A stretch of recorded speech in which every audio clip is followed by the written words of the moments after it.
ঠিক আছে।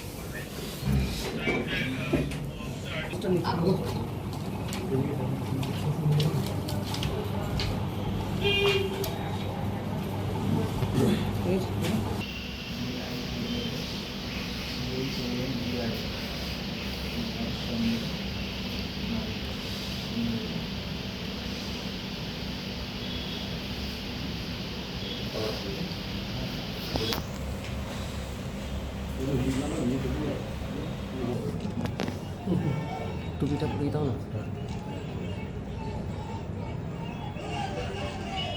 ঠিক আছে, okay sir, thank you sir, thank you. দাদা আপনি বসে যান, দাদা আপনি একটু বসে যান। ঠিক আছে, ঠিক আছে, ঠিক আছে, ওকে ঠিক আছে, ঠিক আছে, থ্যাংক ইউ।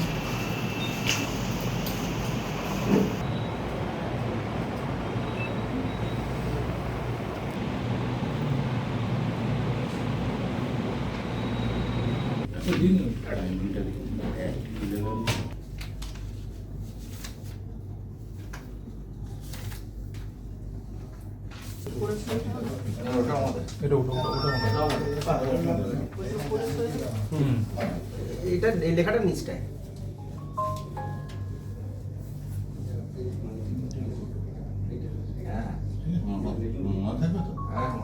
ঠিক আছে।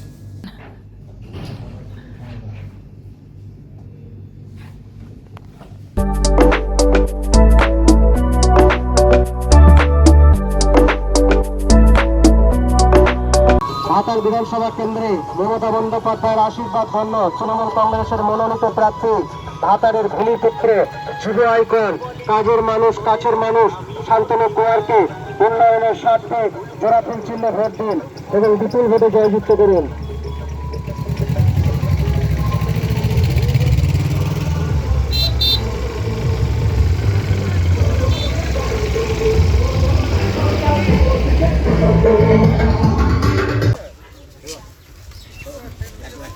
এটা সম্পর্কিত আপনি কি বলবেন? প্রচার তো আমাদের চলছে। প্রার্থী যেদিন থেকে দলের পক্ষ থেকে ঘোষণা করেছেন দলনেত্রী মমতা বন্দ্যোপাধ্যায় এবং আমাদের সাংসদ অভিষেক বন্দ্যোপাধ্যায়, সেদিন থেকে তৃণমূল কংগ্রেস কর্মীরা নির্বাচনী প্রচারে নেমেছেন। তবে নির্বাচনী প্রচারটা তো আমাদের কাছে কোনো বিশেষ কিছু না, কারণ 12 মাস আমরা মানুষের সঙ্গে মিশে থাকার চেষ্টা করি। আমাদের কর্মীরা সবাই মাঠে ময়দানে কাজ করে। স্বভাবতভাবেই নির্বাচনের সময় একটা আনুষ্ঠানিকতা, তাদের সাথে একবার দেখা করার, একটু কথা বলার, এইটা একটা ভোট সম্পর্কিত আপনাদের কি কি সুবিধা আপনি এখানকার জনগণকে দিতে চাইছেন? না, জনগণের কাছ থেকে শুনতে চাইছি। আমি দিতে চাইছি বললে তো সেটা নির্বাচনী প্রতিশ্রুতি হয়ে যাবে। আমি জনগণের সঙ্গে কথাবার্তা বলছি।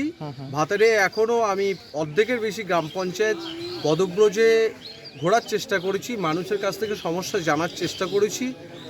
আমি যদি ভাতারের মানুষের ভোটে নির্বাচিত হই, নিশ্চিতভাবে সেই কথাগুলো আমি সেখানে গিয়ে যেখানে তুলে ধরার সেখানে তুলে ধরবো। আমি তো প্রেজেন্ট জেলা পরিষদের কর্মাধ্যক্ষ রয়েছি, এক্সিস্টিং। ন্যাচারালি এই মানুষ এগুলো আমার নির্বাচনী এলাকার মধ্যে পড়ছে। এই এলাকার মানুষের সমস্যাটা কিছুটা হলেও আমি জানি। এখন অবধি কী কী সমস্যা আপনি দেখতে পেয়েছেন? সমস্যা মানুষের একটাই চিন্তা হলো যে বিজেপি কখন আমাদের মধ্যে ভেদাভেদ বা দাঙ্গা ঘটিয়ে দেয়। যেভাবে ওরা ইস্যু তৈরি করছে এবং বহিরাগত ইউপি বিহার থেকে লোক নিয়ে এসে ঢুকিয়েছে, আমরা পুলিশ প্রশাসনকে ইনফর্ম করেছি যে কোথায় তারা রয়েছে, এবং কালো টাকায় ছেয়ে দিয়েছে।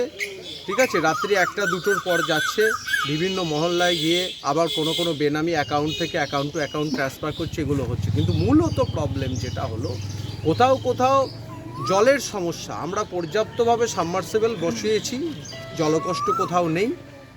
রাজ্য সরকারের যে ডিপার্টমেন্টগুলো সেগুলো পর্যাপ্তভাবে কাজ হয়েছে, কিন্তু কেন্দ্রীয় সরকারের বাংলার মানুষের প্রতি যে দায়িত্ব, সেই দায়িত্ব তারা পালন না করায় এখন কিন্তু প্রজেক্ট ইনকমপ্লিট অবস্থায় পড়ে রয়েছে ভাতারের বিস্তীর্ণ এলাকায়। রাস্তাঘাটের ক্ষেত্রে কেন্দ্রীয় সরকারের কোনো দায়িত্ব দায়বদ্ধতা তারা পালন করেনি। এবং এখানে বিজেপির কোনো অস্তিত্বও নেই। বিজেপির কোনো কেন্দ্রীয় প্রতিনিধি এসে কোনো দিন কথাও বলে না, জিজ্ঞাসাও করে না, শুধু ভোটের সময় বেরিয়ে পড়ে, এই আর কি।